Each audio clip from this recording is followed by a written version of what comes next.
क्या बीजेपी सबसे बड़ी पार्टी बनने के बावजूद एक बार फिर से संतोष करने वाली है? बिहार की तरह महाराष्ट्र में भी इस बार ऐसा देखा गया था, या इस बार बीजेपी का चेहरा ही आगे होगा?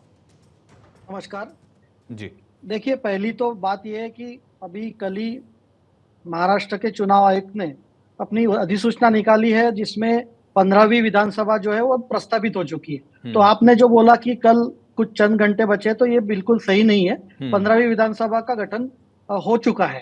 तो अब कैसा है, आने वाली थे हाँ, हमारे पार्टी में एक तय प्रणाली है, हमारा एक पार्लियामेंट्री बोर्ड है। और आपने देखा होगा कि हमारे शीर्ष नेताओं ने चुनाव से पहले ये क्लियरली कहा था, अमित भाई ने पूरे प्रेस कॉन्फ्रेंस में कहा था कि हम चुनाव के बाद बैठ के तीनों पार्टियों के साथ बैठ के हम मुख्यमंत्री का चेहरा हम घोषित करेंगे।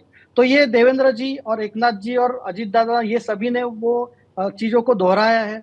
तो हमारे यहाँ जो प्रक्रिया है कि अभी हर पार्टी अपना अपना नेता चुन रही है, बाद में महायुति का विधान सभा का नेता चुना जाएगा। तो एक जो प्रक्रिया है, ये जो आप अटकलें लगा रहे हैं कि सबसे बड़ी पार्टी है या किसी का स्ट्राइक रेट ज्यादा है, तो ये हमारे यहाँ तय प्रोसेस है। हम लोग बहुत मैच्योरिटी से इस नहीं, सिर्फ अटकलें नहीं है समीर जी, आपने नेताओं के बयान भी सुने। हर गुट की तरफ से ये चाहता और होनी भी चाहिए, शायद महत्वाकांक्षाएं हर नेता में होती हैं और है भी। हर गुट चाहता है कि उनका नेता मुख्यमंत्री बने, लेकिन सवाल वही है कि क्या बीजेपी इस बार फिर से संतोष करेगी?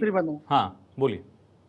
देखिए, हर पार्टी का कार्यकर्ता, मैं वही कह रहा था कि हर नेता की महत्वाकांक्षा होती है कि उनके नेता कोई गलत नहीं है। हाँ, हर पार्टी का आदमी अपना चाहता है कि अपना नेता मुख्यमंत्री बने। मैं भाजपा का हूं तो मैं भी चाहूंगा कि देवेंद्र जी मुख्यमंत्री बने। लेकिन जो तय प्रक्रिया है, हमारे शीर्षस्थ नेताओं ने जो निर्णय किए हुए हैं, और उस निर्णय के हिसाब से हम महायुति की मीटिंग और सब करके ही सब सलाह मशविरा करके ही करेंगे। ऐसा कोई यूनिलैटरल डिसीजन नहीं रहता है। तो हम एक साथ चुनाव लड़े हैं, इतने अच्छे से हमको मैंडेट मिला है, तो हम उस मैंडेट का सम्मान करते हुए चर्चा के साथ ये विषय ये करेंगे। लेकिन क्या फैक्टर क्या होने वाला, किस आधार पर ही चुना जाएगा कि चेहरा कौन होगा?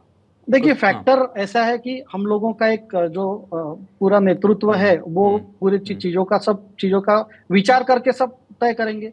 हम लोगों का तीनों पार्टियों ने अच्छा परफॉर्म किया है। बीजेपी ने सबसे ज्यादा सीट लाई है, 132 सीट अब हमारी आ चुकी है, 88% का स्ट्राइक रेट है। तो ये सब चीजें ध्यान में रखते हुए ये देखा जाएगा कि अब और आप देखिए कि हमेशा बीजेपी ये सोचती है कि महाराष्ट्र प्रदेश के हिसाब से सबसे अच्छा क्या होना चाहिए। ये सबसे उनका हमारे पार्टी का इम्पोर्टेंट व्यू रहेगा। कोई भी चेहरा चुनने से पहले ये देखा जाएगा कि ये महाराष्ट्र के हित में क्या है, तो उस हिसाब से ही करेंगे। अब देवेंद्र जी का प्रवास आपने नगर सेवक से, मेयर से लेके, विधायक से लेके मुख्यमंत्री, leader of opposition, deputy CM, तो देवेंद्र जी ऐसे व्यक्ति है कि वो हर रोल में एक कुशल प्रशासक है। तो नेचुरली उनका भी मुख्यमंत्री बनना, मतलब सभी भाजपा के कार्यकर्ताओं की इच्छा है कि देवेंद्र जी मुख्यमंत्री बने। लेकिन ये तय प्रक्रिया, मैं इसीलिए आपको बता रहा था कि ये प्रक्रिया से ही होगा। ये मतलब कोई भी नेता कुछ भी बयान दे, कोई भी पार्टी के रहे, मैं सबका सम्मान करता हूं और उनकी भावनाओं का आदर करता हूं, लेकिन प्रक्रिया जो है वो हमारे पार्टी में एक बहुत सुलझी हुई प्रक्रिया है, उस हिसाब से होगा। ठीक है। बृजवंश श्रीवास्तव जी, आप लोगों को भी उम्मीद होगी कि अजित पवार, जिनसे उम्मीद कम की जा रही थी लेकिन परफॉर्मेंस उन्होंने भी बराबर की दी है, उस आधार पर आपके गुट से भी ये चाहत तो होगी कि अजित पवार मुख्यमंत्री बने, लेकिन क्या दावेदारों में उनका नाम भी चल रहा है? आयुष जी, सबसे पहले तो मैं आपको ये स्पष्ट कर दूं कि जिस समय हम लोगों ने महायुति के चुनाव की तैयारी शुरू की थी, हम लोगों ने 288 सीटों पे अपने कैंडिडेट फाइनल किए थे। तो हम तो 288 सीटों पे बात कर रहे हैं, और 288 सीटों ने के एवज में जो जनता ने हम लोगों को जनादेश दिया है, वो कोई बटा हुआ जनादेश नहीं है। वो जनादेश पूरी हमारी महायुति को है, और उस जनादेश के आधार पर हमारा मुख्यमंत्री तय हो जाएगा।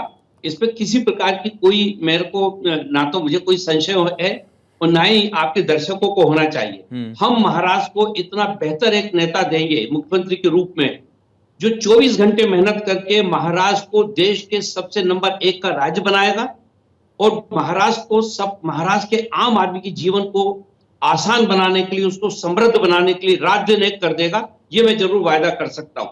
आज हमारे सामने सबसे बड़ा मुद्दा क्या है? हमारे सामने सबसे बड़ा मुद्दा यह है कि जो जनादेश हम लोगों को मिला है, उस जनादेश के अनुरूप हमारी सरकार का संचालन हो। आज ही अगर पहले दिन से हम लोग इस बात पे बढ़ जाएंगे कि हमारे कितने हैं, बीजेपी के कितने हैं और शिवसेना के कितने हैं, तो मुझे लगता है कि हम अपने उस मकसद को पूरा नहीं कर पाएंगे, और जनता के बीच में भी हमारी विश्वसनीयता कम हो जाएगी। तो ये 5 साल का जो पीरियड है, ये 5 साल का पीरियड हमारा इस देश के देश में महाराष्ट्र को नंबर 1 का प्रदेश बनाना है, और साथ ही साथ इसकी समृद्धि से हमको अपने देश को, अपने राष्ट्र को भी मजबूत बनाना है। ठीक है। ये हम लोगों का संकल्प है, और इसी दिशा में हमारे नेता भी सारा काम कर रहे हैं, और इसी दिशा में मुझे पूरा विश्वास है कि आने वाले 1-2 रोज में मुख्यमंत्री का भी फैसला हो जाएगा। ठीक। संजय द्विवेदी जी, लगातार आपके दल की तरफ से लगातार ये मुद्दा बनाया जा रहा था कि बाहरी लोग आकर यहां चुनाव लड़ रहे हैं, बाहरी लोग ही सत्ता की कमान संभालेंगे। हालांकि इस नैरेटिव को चुनाव में उतनी तवज्जो तरजीह नहीं मिली। अभी भी इस नैरेटिव को आगे बढ़ाने की कोशिश आपका दल क्यों कर रहा है? संजय राउत क्यों कह रहे हैं कि बाहरी लोगों को लाकर मुख्यमंत्री बना दिया जाएगा?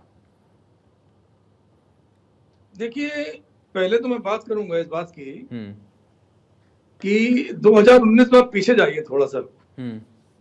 2019 में आइए आप। 2019 में क्या हुआ था कि उद्धव ठाकरे के साथ जो मीटिंग हुई थी, उसमें 2.5 साल का मुख्यमंत्री तय करने की बात हुई थी, लेकिन कहा गया था देवेंद्र फडणवीस को हमने जो है वो हमने आईना, मतलब देवेंद्र फडणवीस मुख्यमंत्री के रूप में हमने रखा हुआ सामने, और उस पर चुनाव हुए, इसलिए मुख्यमंत्री वही बनेंगे, आप 2.5 साल वाला नहीं चल पाएगा।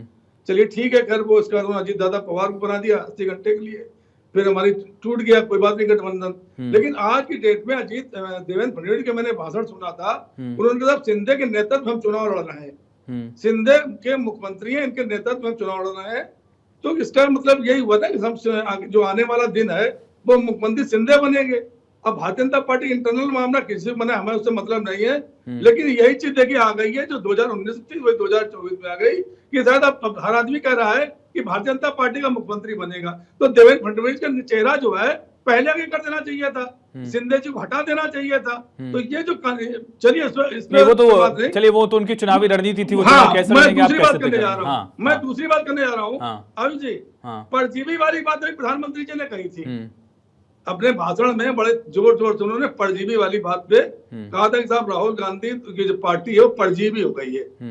मैं कहना नहीं चाहिए हमको, माननीय मोदी जी हमसे बड़े हैं, संवैधानिक पद पे हैं, मैं उनको नमस्कार करता हूँ। आज परजीवी होके तो वो खुद ही प्रधानमंत्री बने हुए हैं, तो उनको इस्तीफा दे देना चाहिए।